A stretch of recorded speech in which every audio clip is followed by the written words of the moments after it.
Hi, I'm Naman. This is Jenny Ray from Management Consulted, and I'm here today to talk about why she made a crazy travel decision regarding her perks and status. You ready to share with us why you leveled off at Delta Platinum instead of bumping up to Delta Diamond medallion status? Okay. I got some details for you. So Delta introduced the medallion tier of Diamond after I was a frequent flyer for a number of years. I've been a Delta Platinum since 2005. So in 2018, when we're filming this video, that's 13 years so far, and I have no plans to stop anytime soon. So number one, I understood the perks of Delta Platinum. They were really clear to me. It made sense. And also I felt like there was a tremendous amount of value there. I also felt like there was a huge differentiating factor between going from gold to platinum. Sure.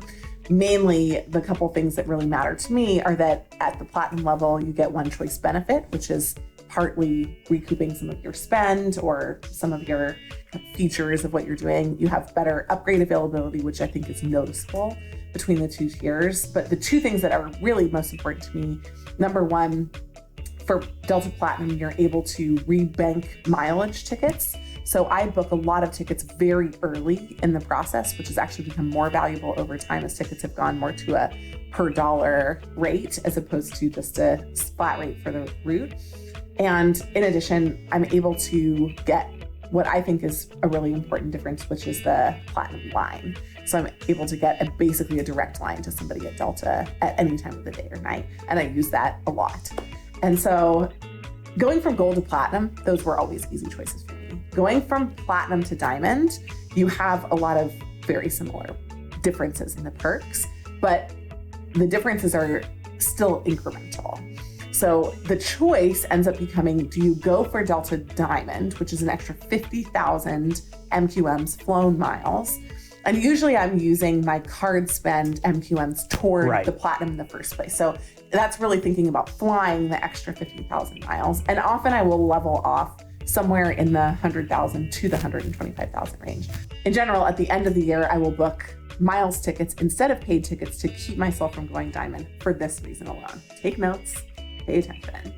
Because the one thing that you get when you're at status with Delta is the ability to roll over any excess MQMs. So my choice ends up not just becoming, do I want to become diamond or not, but do I want to become diamond this year and potentially not even make platinum in the following year?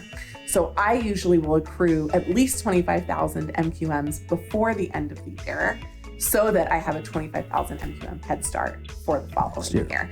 So my preference has been to maintain platinum, to give myself a little flexibility to fly when it makes sense for international trips, to fly on direct routes instead of flying Delta, or to fly on routes in the US. For example, we do a lot of work in Chicago with Chicago schools, and Delta has terrible service from the West Coast to Chicago. So I want to be able to just fly on United or American or even Southwest directly to Chicago when I'm going there. And I don't want to feel like I'm forced every time just to accrue the miles to get there. So that 25,000-ish mile cushion every year gives me the freedom to do that. That's the main reason why I choose to level off at platinum instead of going diamond. There you have it. Why she stayed at platinum instead of diamond.